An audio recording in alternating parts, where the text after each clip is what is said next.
Voilà, en espérant que cette application va s'ouvrir. Je ne sais pas pourquoi elle a du mal cet après-midi. Je me permets de vous dire, peut-être vous l'avez déjà vu, que le Collège de France aimerait mieux vous connaître et donc a mis à votre disposition des feuilles à remplir. Et donc merci de prendre ce petit moment Tout est anonyme, donc vous n'avez pas besoin de mettre vos noms, mais de dire un peu les cours que vous suivez.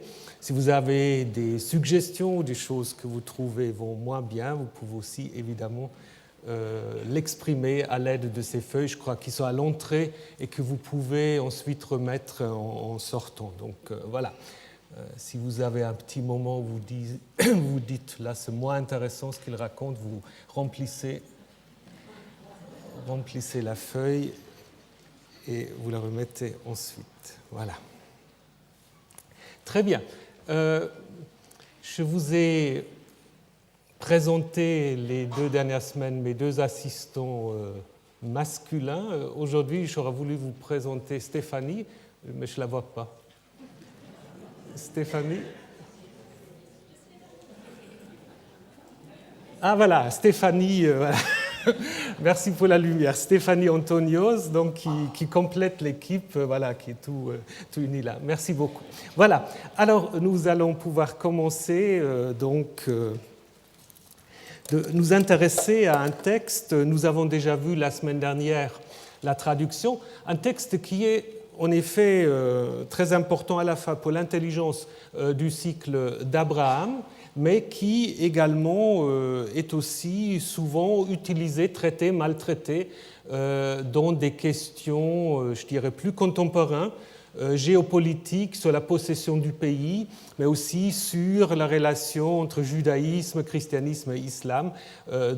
Souvent, les arguments se basent un peu sur ce texte. Donc, je pense que c'est un texte qu'il faudrait regarder avec beaucoup d'attention. Donc, je ne refais pas la traduction parce que nous l'avons vu, donc je vous rappelle simplement que finalement c'est un texte, sur le plan narratif, il ne s'y passe pas grand-chose, c'est surtout un texte qui consiste de discours divins, où Dieu se présente d'abord à Abraham comme El Shaddai, et puis des réactions d'Abraham, 2 réactions d'Abraham, d'abord la prosternation, ensuite l'annonce d'une alliance avec changement de nom pour Abraham, une précision par rapport à cette alliance qui en fait se concrétise d'abord dans le don d'un pays et ensuite par un signe d'alliance qui est donc la circoncision et qui occupe en effet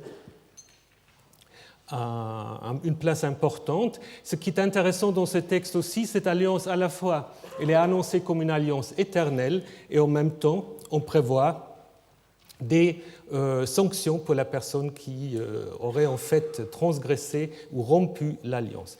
Ensuite, Dieu passe à Sarah ou à Sarai, qui elle aussi a droit à un changement de nom et avec une annonce en fait d'une descendance à partir d'elle, ce qui provoque une nouvelle réaction de la part d'Abraham, qui en effet rit.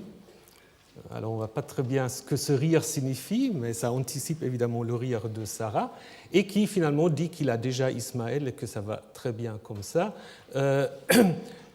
Dieu ensuite lui répond à la fois par Ismaël et par Isaac, donc le fils annoncé, pour ensuite s'éloigner d'Abraham. Abraham, à la fin de ce chapitre, en effet, accomplit ce qui lui a été demandé par rapport à la circoncision. Il circoncie tout le monde, lui-même compris. Et finalement, les premiers versets du chapitre 21, comme je vous ai déjà dit, sont en effet l'accomplissement. Et on retrouve encore une fois le rire. Apparemment, c'est très important, le rire. Maintenant, ce n'est plus Abraham, c'est de nouveau Sarah qui rit à la fin de ce petit passage. Voilà ce que nous avons vu en détail la semaine dernière. Maintenant, un petit rappel du contexte dans lequel se trouve le chapitre actuellement. Ce n'était pas toujours son contexte, mais maintenant il est précédé en effet par Genèse 16, un texte que nous avons déjà analysé. En Genèse 16, en effet, a été relatée la naissance d'Ismaël, n'est-ce pas, avec la fuite de Hagar, l'annonce d'un fils pour Hagar. Et maintenant, Genèse 17, à la suite de Genèse 16, a aussi comme fonction de préciser le statut d'Ismaël par rapport à Isaac. Quelle est en effet la relation entre les deux? Parce que Ismaël, bien sûr, en Genèse 16, est tout à fait présenté comme étant le fils d'Abraham.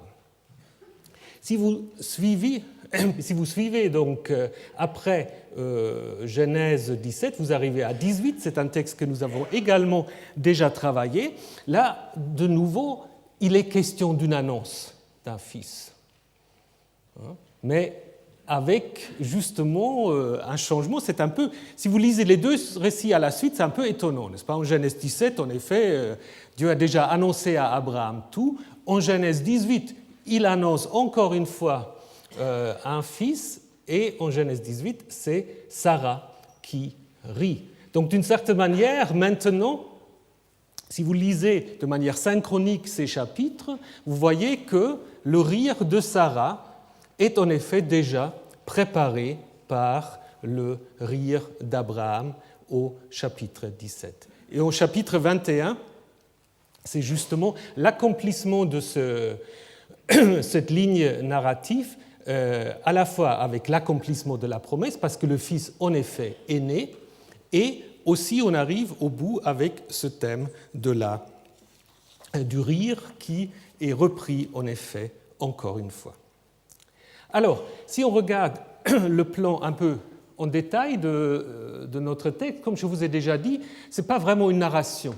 La seule chose qui se passe au niveau de la narration, c'est les deux réactions d'Abraham et la notice finale, la circoncision des membres de la maison d'Abraham. Autrement, vous avez un double encadrement. Vous avez des notices chronologiques tout au début. Abraham a 99 ans et il les a toujours à la fin de l'histoire. Et on rajoute encore l'âge d'Ismaël. Après, vous avez un deuxième cadre un peu plus étroit où, en fait, Yahvé apparaît à Abraham, se fait voir à lui, et au verset 22, il s'éloigne de Dieu, il monte, donc, en fait, qui encadre les 5 discours divins. Ces 5 discours, en fait, concernent différentes personnes et en hébreu, ils sont toujours introduits par ce qu'on appelle en hébreu, pour les hébraïsants, une inversion, c'est-à-dire ce sont en fait des propositions où le verbe ne se trouve pas en premier, ce qui est le cas normal dans la syntaxe hébraïque. On commence avec le verbe et là, par contre, on commence par « ani », moi, c'est Dieu qui parle, et qui dit ce qu'il va faire lui, c'est-à-dire établir une alliance avec Abraham, ensuite, qui implique un changement de nom pour Abraham, ensuite vient « ve'ata » et toi, c'est-à-dire Abraham, qu'est-ce que Abraham va faire par rapport à cette alliance, la circoncision?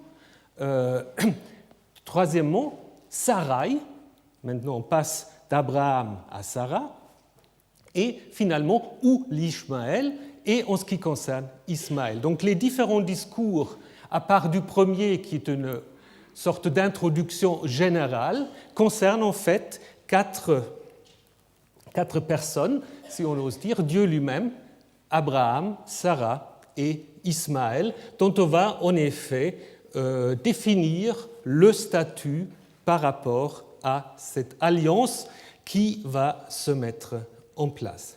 Donc, comme je vous disais déjà, il y a plusieurs enjeux dans ce texte. La première chose qu'on peut dire, il y a la relation Isaac-Ismaël.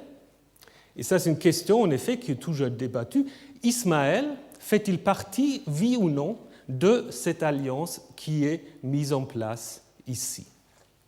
Et deuxième question, la possession du pays, de la terre. Que signifie le don du pays à Abraham? À qui le pays est donné et comment ce pays est-il donné? Donc là, il y a une question qui est en grande partie aussi lié à un problème de traduction, comme nous allons le voir.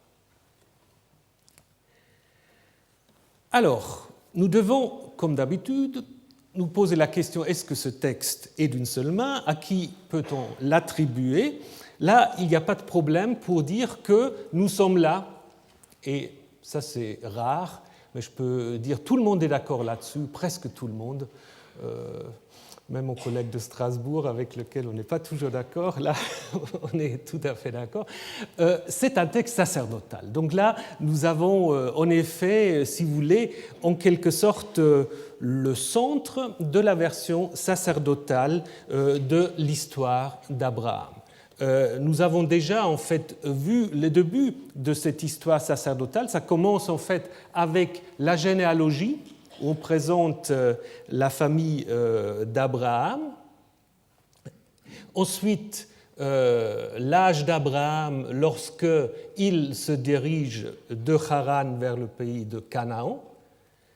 La séparation ensuite entre Abraham et Lot. La naissance de Ismaël, qui, dans la version sacerdotale, n'est pas du tout dramatique, ça se passe dans la maison d'Abraham, et finalement, tout de suite après, cette histoire qui concerne l'alliance entre Yahvé et Abraham. Donc, faites l'expérience, si vous lisez tous ces versets à la suite, vous avez en effet un récit tout à fait complet. Et donc là, je pense, on peut en effet reconstruire ce qu'était ce fameux document sacerdotal, qui était à l'origine sur un rouleau indépendant, et c'est seulement après on l'a en effet mélangé aux autres récits sur Abraham. Ça ne veut pas dire que ces auteurs ne connaissaient pas les autres histoires. Souvent on les connaissait, parce qu'il faut vous imaginer, à l'époque, qui sait lire et écrire en Judée ou en Israël? Ce n'est pas beaucoup de monde, donc alors ça dépend où c'est écrit, mais quand même, les gens se connaissent. C'est un peu comme aujourd'hui, ceux qui écrivent sur la Bible hébraïque, sur l'Ancien Testament. Dans le monde, il y a combien? Peut-être 300 personnes. Ils se connaissent tous. Et puis ils savent tous un peu ce que l'un ou l'autre écrit. Et là, c'est un peu la même chose, n'est-ce pas? Peut-être, je ne veux pas avancer des chiffres, mais combien de personnes savent lire et écrire en Judée au 6e, 5e siècle? Pas beaucoup. Donc c'est en effet une petite élite et qui a tout à fait connaissance des œuvres des autres. Donc de dire ça c'est P, ça c'est D, ça c'est J et E, on peut faire ces distinctions, mais en même temps, il faut imaginer quand même que ces différents auteurs ou rédacteurs sont en contact d'une certaine manière les uns avec les autres. Alors, revenons maintenant à Genèse 17. Bien que ce soit un texte sacerdotal, il y a quand même des discussions de savoir si le texte d'origine était identique à ce que nous avons maintenant. Et là, il y a plusieurs problèmes dont j'aimerais vous entretenir pendant un petit moment. Premier problème abordé par les spécialistes, c'est le nom de Yahvé au début du verset 1. Parce que, vous le savez peut-être, pour les sacerdotaux, la révélation du tétragramme, du vrai nom du Dieu d'Israël, ne se fait pas pour Abraham, mais seulement à l'époque de Moïse, exactement, lors de la vocation de Moïse, où Dieu dit en effet à Moïse en Exode 6, « C'est moi Yahvé, Ani Yahvé ». Mais je ne me suis pas fait connaître comme Yahvé auparavant. À Abraham, je suis apparu comme étant le El Shaddai, donc titre qui est utilisé ici. Donc il y a eu des gens qui ont dit, mais donc c'est totalement incohérent que ici l'auteur emploie Yahvé, alors que Abraham n'est pas censé le connaître. Mais à mon avis, c'est un peu un faux problème. Disons, faux problème. On peut d'abord observer que le début de la deuxième partie du verset 1, Vayera Yahvé el Avram, Yahvé se fit voir à Abraham, est tout à fait identique à ce qui se passe au début du chapitre 18, quand il y a les 3 visiteurs qui arrivent chez Abraham. On commence de la même manière, Vayera elav Yahvé. Donc on pourrait imaginer qu'un rédacteur qui voulait justement lier les deux récits a retouché le verset 1. Mais en même temps, on n'a peut-être même pas besoin de chercher un rédacteur pour ça. À mon avis, ça peut être très bien le même auteur sacerdotal, parce que, et là c'est presque un travail de détective, est-ce que c'est vraiment un problème si vous lisez attentivement le texte? C'est qui sait que c'est Yahvé?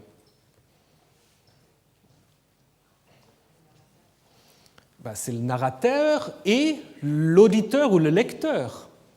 Donc en fait, on donne une information au public. Le public sait que le Dieu qui va se présenter là à Abraham, avec un autre nom justement, en se présentant comme El Shaddai, en fait, c'est Yahvé. Seulement Abraham ne le sait pas.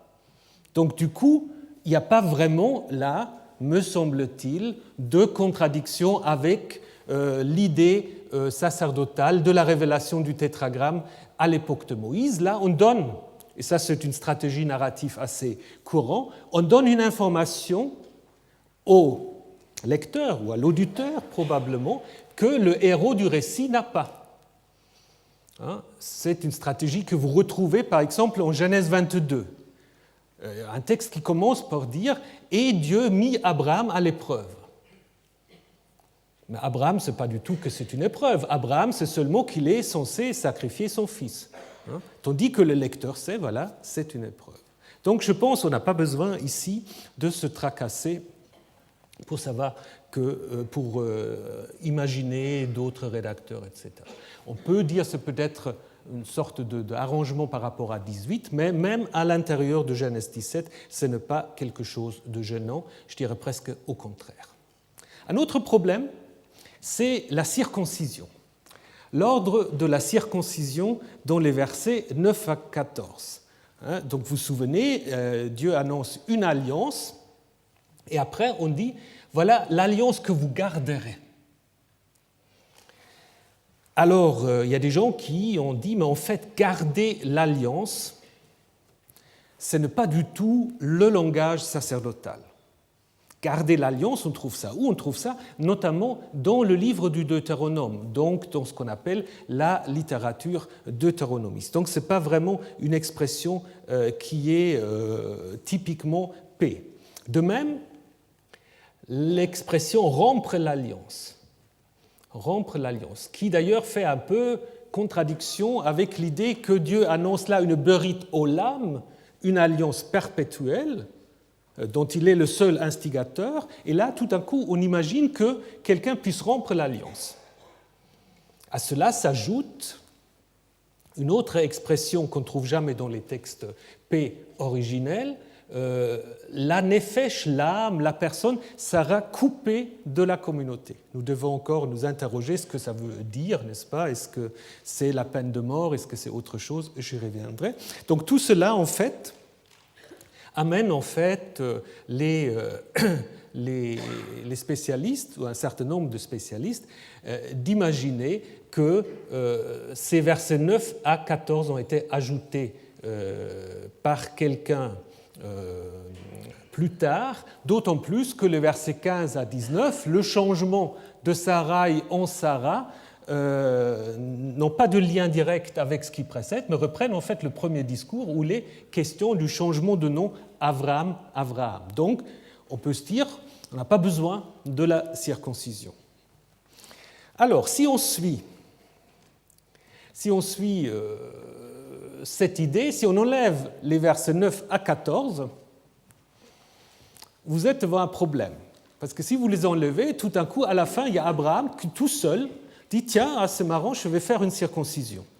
alors qu'il n'a pas reçu l'ordre, n'est-ce pas? Donc là, en effet, il y a quelque chose qui ne va pas très bien. Donc à ce moment-là, il faut être totalement cohérent, comme l'est par exemple Worley et d'autres.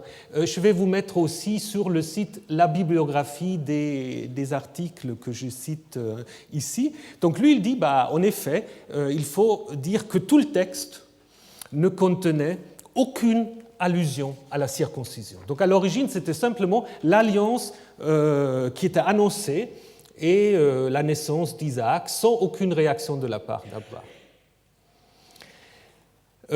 Personnellement, je ne suis pas convaincu de cette solution parce que si vous regardez les autres alliances dont P parle, la première justement avec Noé, ces alliances sont en effet accompagnées d'un signe. Noé, vous vous souvenez, c'est l'arc-en-ciel, qui n'est pas un ordre, mais qui est en effet une sorte de matérialisation de cette alliance. Et donc d'avoir ici simplement une alliance, mais qui ne se concrétise en rien, ça ne me semble pas très logique. Cela dit, les versets 9 et 14 posent comme un problème. Ça, il faut le reconnaître. 9, nous avons déjà dit que l'idée de garder l'alliance pour paix, c'est un peu curieux, mais c'est surtout le verset 14. Le verset 14 qui, en effet, imagine que quelqu'un ne voudrait pas se faire circoncire. C'est lui qui ne sera pas circoncis, il sera coupé de la communauté. Là, en fait, la première indication que la circoncision puisse être un problème, nous l'avons dans le livre des Maccabées. Donc là, nous sommes à l'époque hellénistique, n'est-ce pas?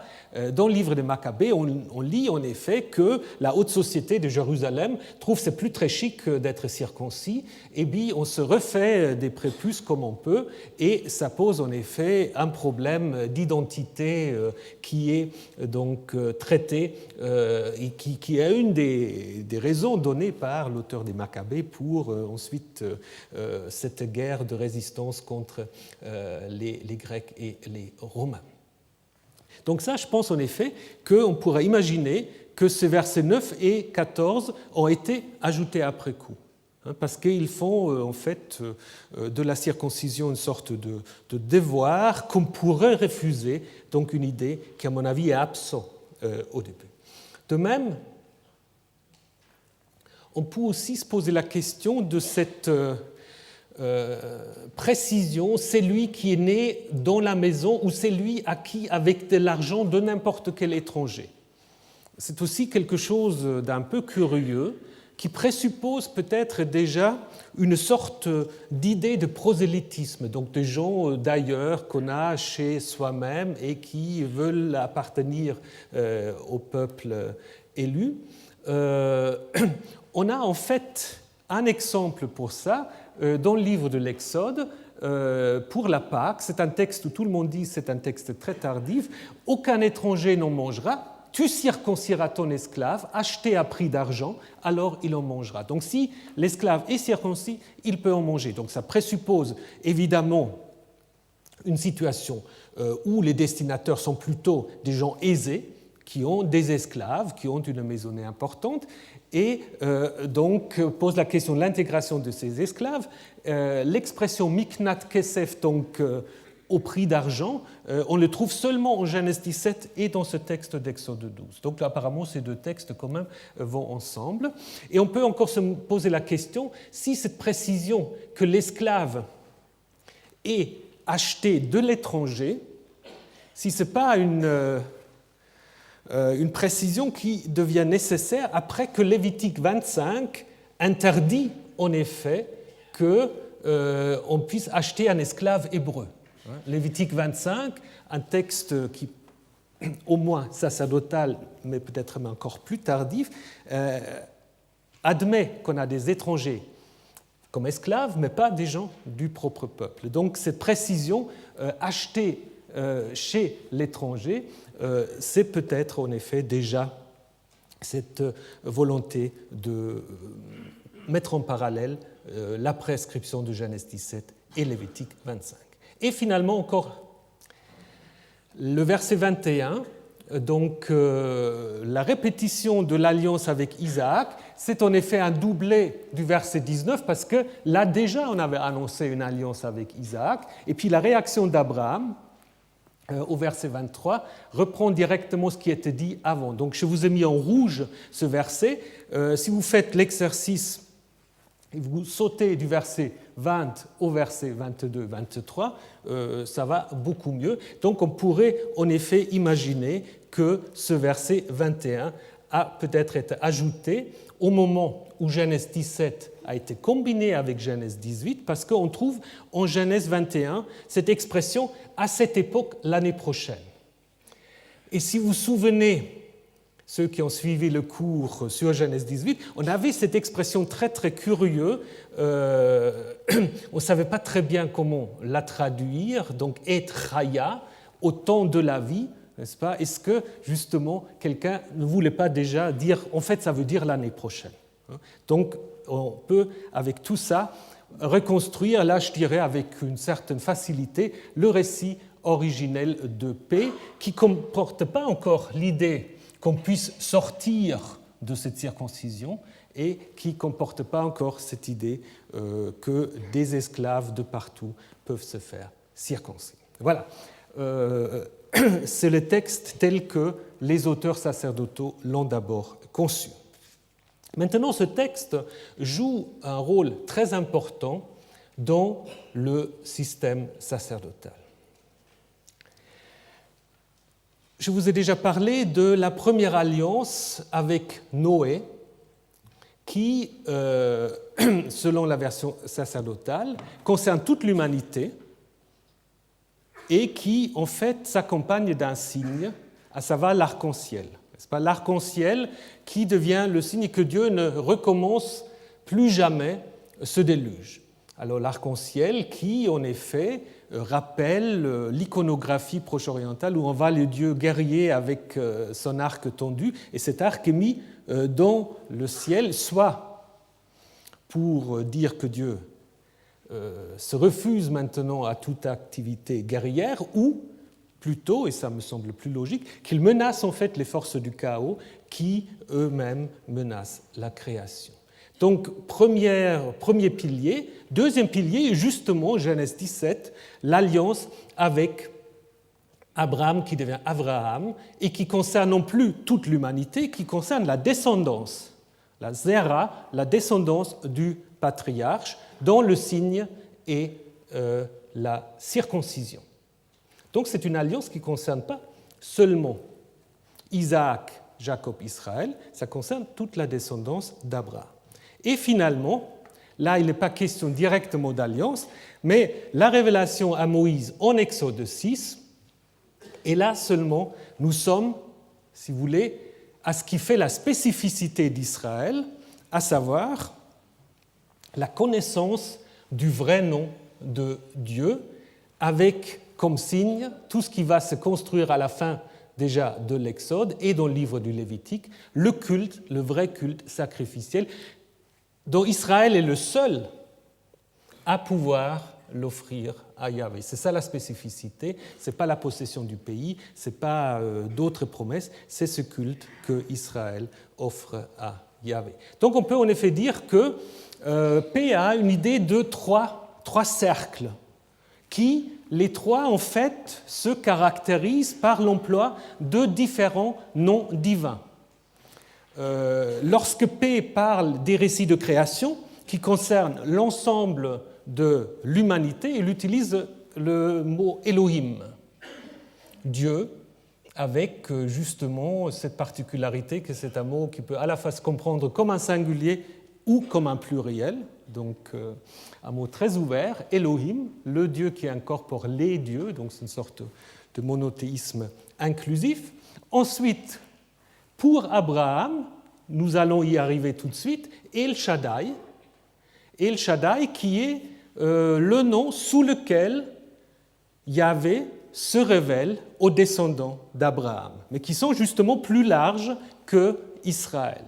Et le cercle étroit, ça concerne Israël via Moïse, j'aurais dû rajouter Israël par Moïse, c'est-à-dire c'est par cette révélation à Moïse, Israël devient le seul peuple à connaître le vrai nom divin. Donc ça veut dire qu'en effet, la descendance d'Abraham, dont la conception de ses auteurs sacerdotaux est beaucoup plus large que la ligne qui va donc mener vers Jacob-Israël. Nous avons vu qu'en Genèse 17, c'est justement sous le nom de El Shaddai que Dieu se présente à Abraham. Alors, dans vos traductions, vous avez souvent, ça dépend, le Dieu Tout-Puissant, je pense que c'est la traduction la plus courante que vous pouvez trouver dans les Bibles. Vous allez voir, c'est une traduction qui nous vient du grec, en fait. Disons d'abord quelque chose sur, puis après je vous montre une image de El Shaddai, comme ça vous savez à quoi elle correspond. Donc, c'est un nom qu'on trouve plusieurs fois dans la Genèse et souvent dans le livre de Job. Mais dans le livre de Job, seulement Shaddai, sans le El. El, donc, vous rappelez, El, on le traduit souvent par Dieu, c'est d'abord un nom propre, Ilou à Ugarit, donc le dieu patron des panthéons cananéens, qui ensuite devient un peu comme Zeus, Deus, qui devient un peu un nom courant, un nom générique pour dire simplement Dieu. C'est peut-être en effet P qui, pour la première fois, a pris à la fois ce nom Shaddai et qui a combiné ce Shaddai avec El. Ça, c'est une possibilité, encore qu'elle n'est pas totalement assurée, mais souvent on imagine les choses comme ça. Alors, l'étymologie du nom n'est pas tout à fait claire. Il y a beaucoup de spéculations. On peut faire un rapprochement avec de l'acadien Shadou, la montagne, donc ce serait le dieu de la montagne, ou vous pouvez aussi faire un rapprochement avec l'hébreu sadé, qui veut dire le champ, mais souvent aussi le champ qu'on ne peut pas cultiver. Alors maintenant, on ne va pas aller dans le détail. Il est possible que Shadou et sadé en fait dérivent de la même racine, hein, et que ça désigne en fait à l'origine des territoires difficilement accessible à l'homme, n'est-ce pas? Donc, et qui va dans l'acadien plutôt vers l'idée de la montagne et des collines, et dans l'hébreu plutôt vers la steppe, les champs. Dans ce cas-là, on pourrait en effet imaginer El Shaddai un peu de cette manière-là, c'est-à-dire une sorte de dieu soit du désert ou des endroits difficilement accessibles, qu'on rapproche souvent sur le plan iconographique à ce qu'on a pris l'habitude d'appeler le maître des animaux, c'est-à-dire un dieu qui est souvent représenté en dominant des animaux, et surtout des animaux sauvages que l'homme ne peut en effet maîtriser. C'est d'ailleurs tout l'enjeu du grand discours divin à Job, où Dieu, en effet, se présente comme un maître des animaux, c'est-à-dire comme maître des animaux que les humains, à l'époque, n'arrivaient pas à domestiquer. Donc, on aurait cette idée-là derrière El Shaddai. Il y a bien sûr toutes sortes d'autres spéculations, donc je vous en donne quelques-uns. Il y a les féministes qui aiment bien cette idée de dorme, que je dois vous citer, qui pensent qu'il y a un lien avec les mamelles, les seins, et que en fait, El Shaddai aurait été à l'origine une divinité féminine que les machistes sacerdotaux auraient transformé en dieu mâle. C'est un peu compliqué, parce que bon, il est vrai. Non, on a des cas, disons ce sera un autre cours, on a des cas où en effet, dans le Deutéronome, on transforme la Asherah en autre chose, donc ça je pourrais vous faire la démonstration, mais ici ça me semble un peu difficile. La seule chose qu'on peut dire en faveur de cette hypothèse, c'est qu'en effet, souvent quand on parle de El Shaddai, il y a une question de fécondité, comme ici, n'est-ce pas? Il y a la descendance, il y a la multiplication qui est annoncée, dans d'autres textes également, mais il faut pas oublier que déjà à Ugarit, El est souvent invoqué justement dans des situations de stérilité, etc. Donc ce n'est pas seulement garder des déesses. D'ailleurs, certaines déesses n'ont rien à voir avec la fertilité, comme justement Ishtar. Alors, je suis sceptique. On a aussi proposé un lien avec un mot égyptien qui est souvent utilisé pour caractériser les dieux. C'est lui qui délivre, avec un problème, d'après ce qu'il me dit mon collègue Grimal, que le dé en égyptien correspond plutôt à un tête, là en hébreu, donc ça pose aussi un problème. Alors l'étymologie rabbinique, je vous la livre, évidemment, c'est plutôt une spéculation, c'est celui qui se suffit à lui-même. Che, comme mettons le hacher, le relatif, et dai qui veut dire assez, c'est assez. C'est certainement pas l'idée originelle. Et la Septante a donc pris Pantocrator, ce qui donne après dans les traductions le Tout-Puissant, c'est lui qui règne sur tout, mais il ne le fait pas d'une manière, comment dire, il ne le fait pas partout. Ici, en Genèse 17, si vous regardez la Septante, la traduction grecque, on a simplement « Je suis ton Dieu ». Donc il n'y a pas d'autre présentation. Voilà. Et pour dire que, et ça me semblait important, que ce n'est pas une pure invention sacerdotale. Il y a des textes en dehors de la Bible où on a des dieux qui ont pu donner naissance à ce El Shaddai. On a dans l'inscription de Der Allah, inscription qui est très connue parce qu'on y a le nom de Balaam, n'est-ce pas? On parle d'une assemblée de Shaddaiin. Mais là, il semble qu'il s'agit plutôt des dieux mineurs, un peu des fils de Dieu, mais on peut peut-être faire quand même un rapprochement. Peut-être le rapprochement, comme l'a signalé Axel Knauf, le plus proche, c'est cette inscription donc, aux environs de Théma, une inscription talmudéenne, donc des bédouins sédentarisés, où on trouve en effet une divinité, Ilu Shaddai, qui pourrait tout à fait être d'une certaine manière le modèle que l'auteur sacerdotal a repris. Parce que ce qui me semble tout à fait remarquable, c'est que cet auteur sacerdotal, ou ces auteurs, si on veut le prendre comme un collectif, ce qui est tout à fait possible, ils savaient que les tribus bédouines arabes dans le sud et jusqu'à Théma avaient des divinités qui portaient des noms construits avec Ilu, et il a en effet imaginé que ces divinités-là étaient la manière de ces tribus-là de vénérer finalement le même Dieu que Israël, seulement sous un autre nom. Donc je pense en effet là, P est un vrai théologien. Il regarde qu'est-ce qu'on a chez il sait très bien ce qui se passe chez ces tribus, et puis il fait ce rapprochement en disant mais c'est en effet sous ce nom-là que le Dieu d'Israël s'est jadis présenté à Abraham.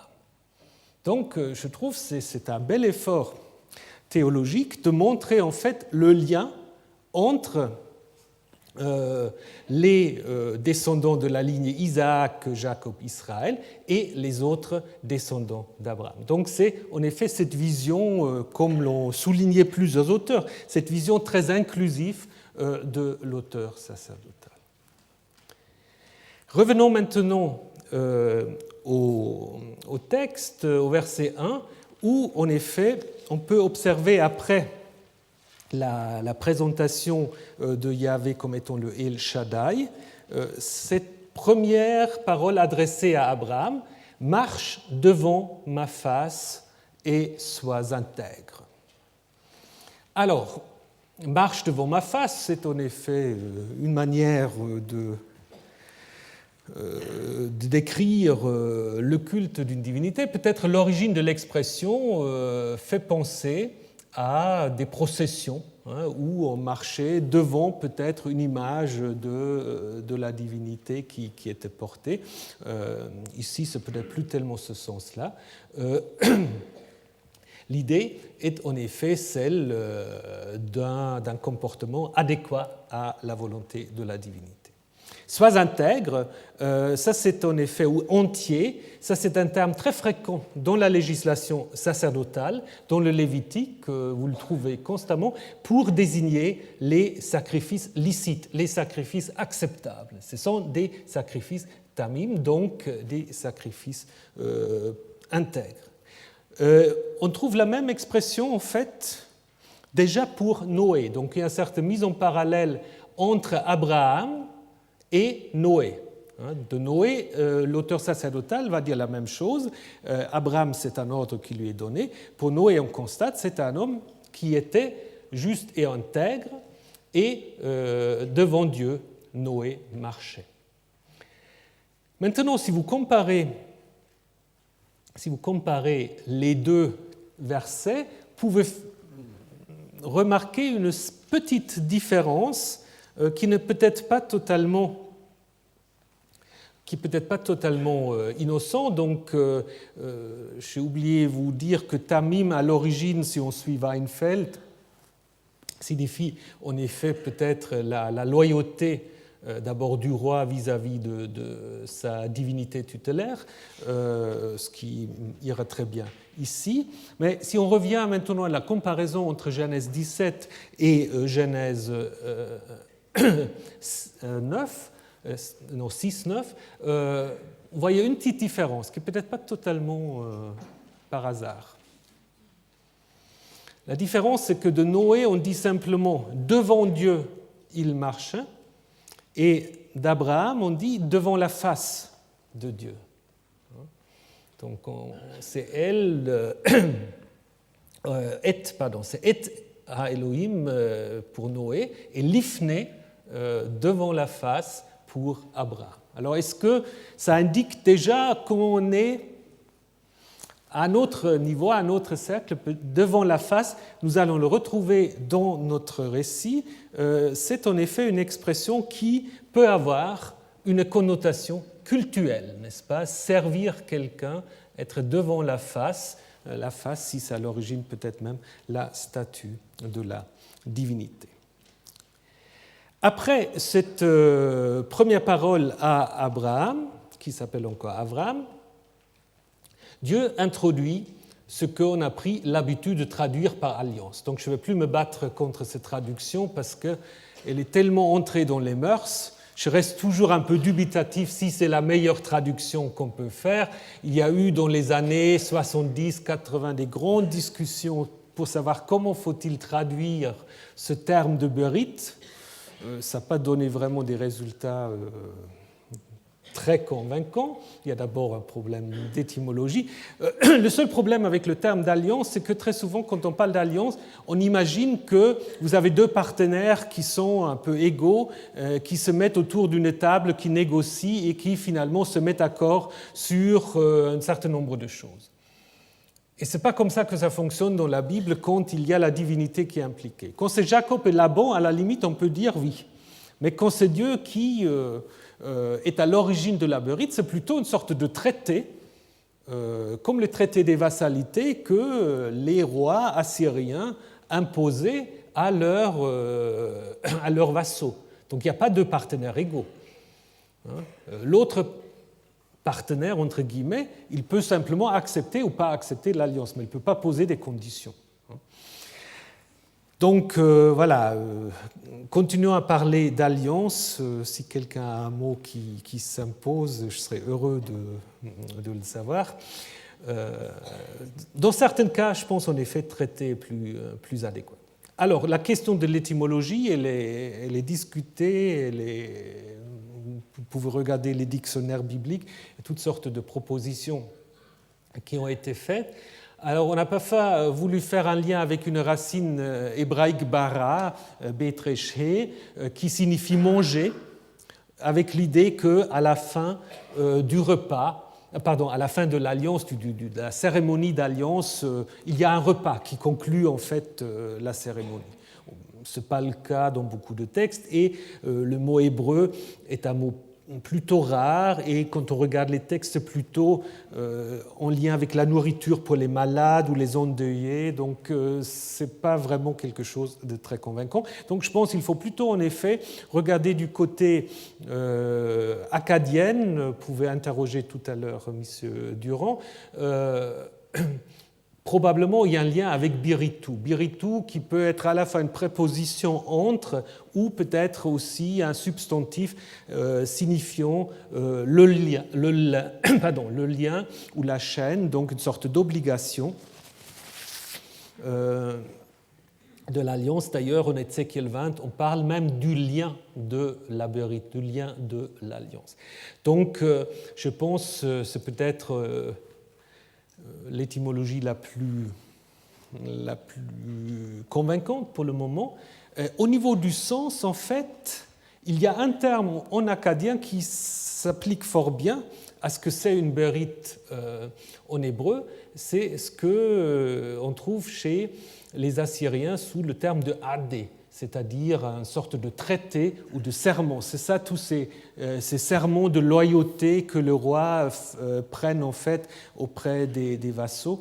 Et c'est exactement dans ce sens-là que fonctionne la pensée de l'alliance chez les auteurs bibliques, surtout quand la divinité est impliquée.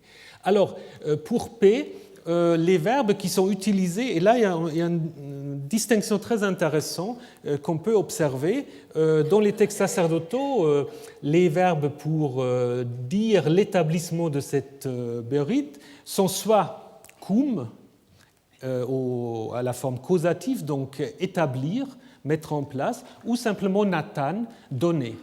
Donner qui est un mot-clé dans notre texte. Alors que dans d'autres textes, surtout dans le texte de Genèse 15, que nous allons voir à la suite de Genèse 17, où il y a une autre alliance, là on a karat, et qui veut dire couper.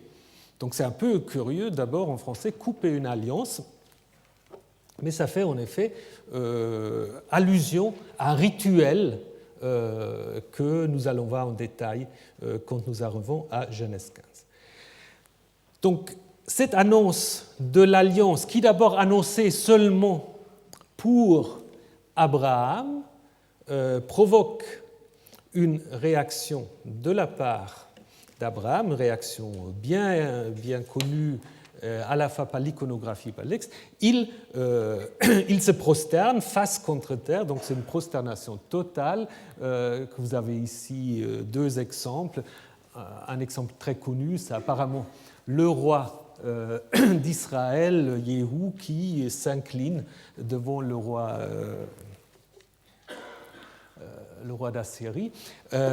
Donc, une manière, en effet, de montrer sa soumission la plus totale.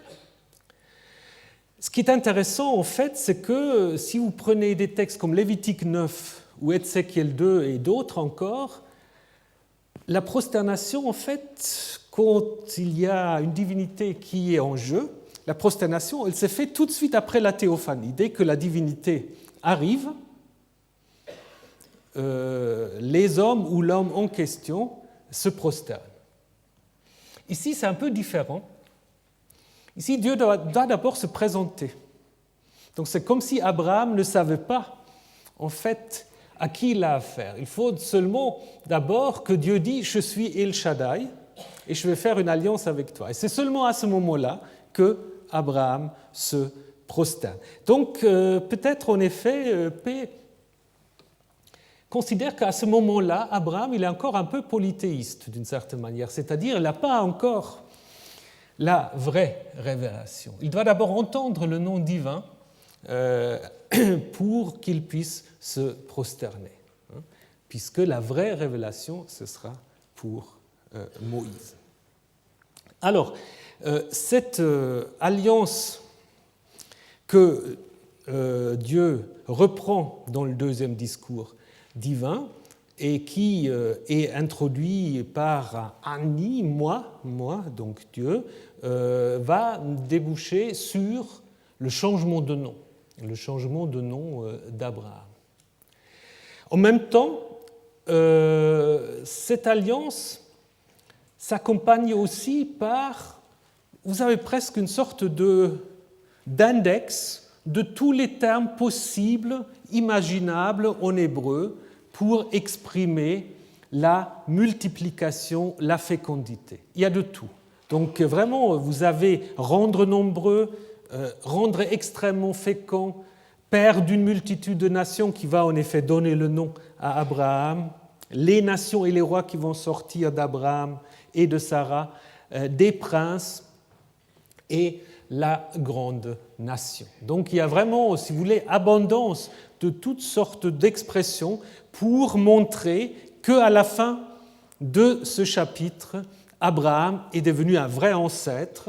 C'est dans ce chapitre-là qu'Abraham vraiment devient ancêtre, le père par excellence, tel qu'il sera compris dans le judaïsme par la suite. C'est ce texte-là qui fait d'Abraham Avinu notre père. Donc cela se matérialise en effet dans le changement de nom. Avraham, maintenant, devient Avraham. Alors, évidemment, on peut dire que l'étymologie qui est proposée ici est un peu curieux, pas très convaincant. Puisque, on va dire, Avraham s'appelle Avraham parce qu'il devient le père d'une multitude, d'une foule. N'est-ce pas ? Donc, le nom qui est utilisé ici, c'est Hamon, qui signifie d'abord le bruit que fait la foule et ensuite la foule tout seul. Et on prend de Hamon simplement le Ham pour le combiner avec Avraham.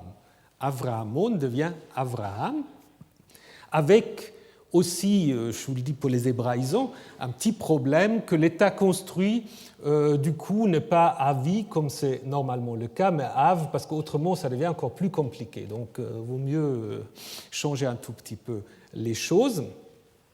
Et donc, on a beaucoup spéculé sur ce que ça signifie réellement.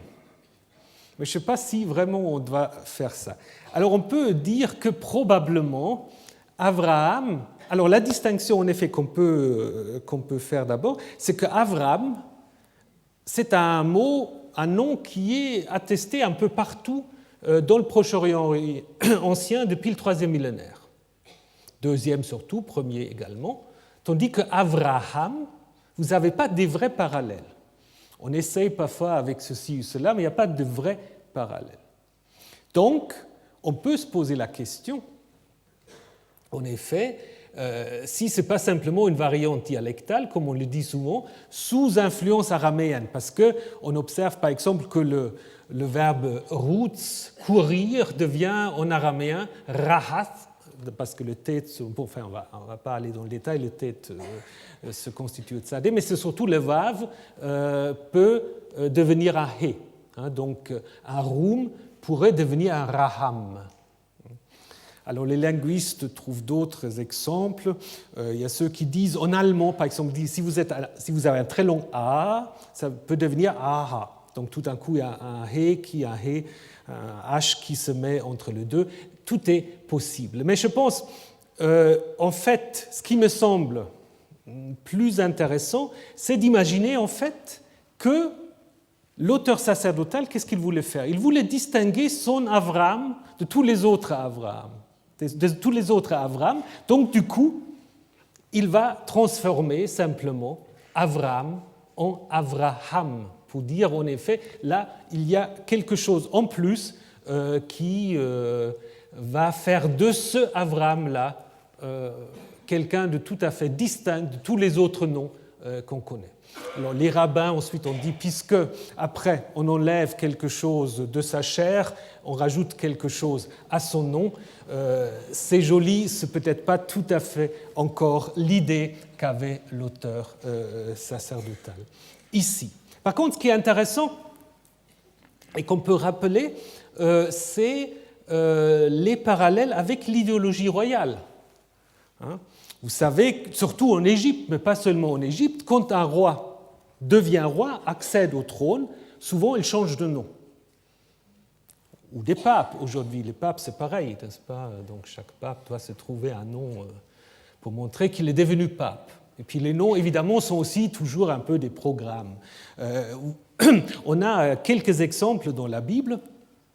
Par exemple, le roi Éliakim, disons, il n'est pas encore roi, un des je crois que c'est le frère ou c'est l'oncle, je ne me souviens plus, de Josias, Éliakim, lorsque le pharaon le met sur le trône, le pharaon, il change son nom en Joachim pour y introduire l'abréviation de Yahvé. Donc, au lieu de El, on a Yo, donc abréviation pour Yahvé. Ou Matania, quand il devient roi, s'appelle Tzidkiyahu, également un changement. Et puis pour Salomon aussi, nous avons deux noms, donc Yedidia et Salomon. Donc nous avons là un lien très clair avec l'idéologie royale. Donc on peut dire que P voulait peut-être en effet construire Abraham d'une certaine manière en parallèle à cette idéologie royale. Ce qu'on va peut-être retrouver avec cette expression « des rois sortiront de toi » dans le verset suivant, que je vais encore vous commenter dans un petit instant. Donc, de nouveau, quelque chose que nous avons déjà observé dans d'autres textes dans l'histoire d'Abraham, probablement au moment où la royauté n'est plus d'actualité en Juda et Israël, l'idéologie royale devient disponible pour pouvoir être transposée sur des figures d'ancêtres comme Abraham et aussi sur des figures des médiateurs comme Moïse, qui lui aussi reprend beaucoup d'éléments de l'idéologie royale.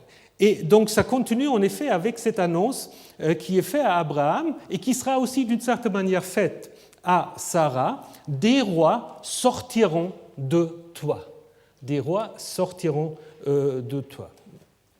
La même annonce, on va le retrouver pour Jacob en Genèse 35, où Dieu aussi se présente comme étant El Shaddai. Donc là, nous sommes tout à fait au même niveau littéraire. Maintenant, la question, c'est de savoir qu'est-ce que ça signifie. Des rois sortiront de toi. Est-ce que c'est seulement une manière de parler ou est-ce que l'auteur a en vue quelque chose de plus concret? Ce qu'on peut observer dans des textes des prophètes de l'époque de l'exil ou après l'exil, on a souvent en parallèle les nations et les rois. Donc, les nations vont marcher vers ta lumière et les rois vers la clarté de ton lever. Ce qui a amené Westermann, par exemple, de dire dans son commentaire « roi égale nation ». En fait, c'est rien de précis, c'est seulement ce moyen de style, ce parallélisme des membres, où deux fois on dit la même chose. Donc, je ferai de toi des nations, bon, des rois sortiront de toi. Donc, la royauté en tant que telle n'est pas importante. Bon, c'est une option, mais en même temps, le fait quand même qu'on mentionne expressément des rois, il faut se poser la question si c'est autre chose. Est-ce qu'il faut dire comme Bloom que P, contrairement à ce qu'on dit souvent, attendait une restauration de la royauté? Est-ce que P était convaincu ou espérait que la royauté puisse revenir via Abraham? Ce qui me semble en effet un peu difficile pour la suite de l'œuvre sacerdotale. Je pense en effet on devrait réfléchir au fait que P connaît bien sûr l'histoire suivante. Donc il sait qu'après Josué, les juges des rois sont venus. Et tout cela, évidemment, pour P, l'origine est en Abraham. Mais ce n'est pas seulement les rois de Juda ou les rois d'Israël, c'est aussi les rois édomites, parce que les édomites avaient également des rois, et dans le schéma généalogique de P, Édom est un petit-fils d'Abraham, donc Abraham est aussi à l'origine de la royauté édomite. Donc, je pense plutôt que P veut faire d'Abraham en quelque sorte un substitut de David, pour dire en fait, bien sûr, vous avez votre généalogie davidique, mais l'origine de tout, ce n'est pas David. L'origine de tout, en effet, c'est Abraham, donc qui devient l'ancêtre par excellence et qui du coup inclut aussi des dynasties des rois. Mais je pense que c'est difficile de dire que P rêve d'une sorte de retour de la royauté. Ça me semble difficile. Alors, encore 5 minutes si vous permettez. Si vous passez maintenant au deuxième discours, il y a quelque chose de très très curieux.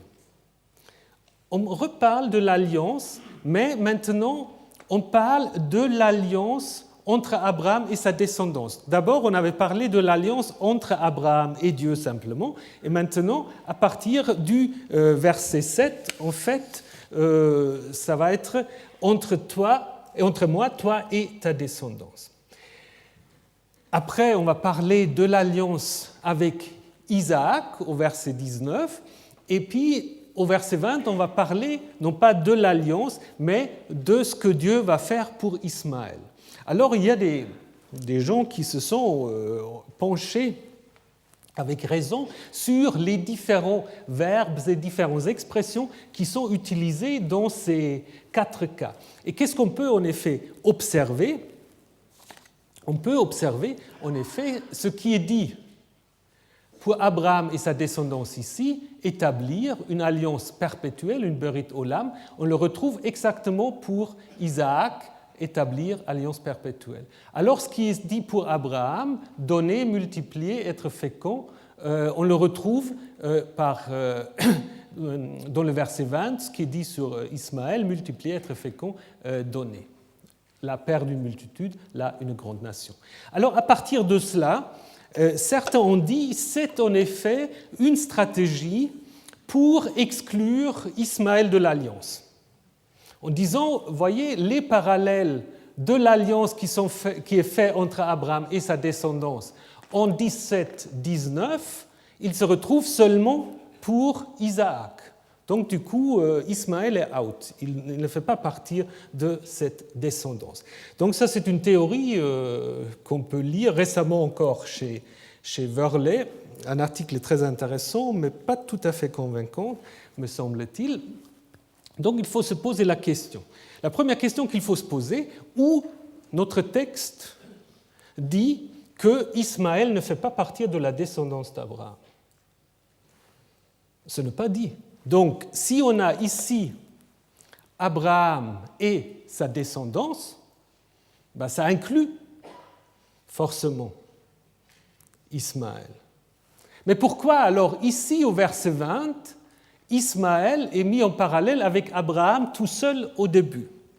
Je pense que c'est simplement pour tenir compte en fait que Ismaël a une double fonction. Il est en effet, il fait partie de la descendance d'Abraham, mais en même temps il a une fonction comparable à celle d'Abraham, c'est-à-dire lui-même, contrairement à Isaac, lui-même devient de nouveau un ancêtre de toutes les tribus, de tous les peuples arabes qu'on va énumérer plus tard dans la Genèse au chapitre 25 et 36.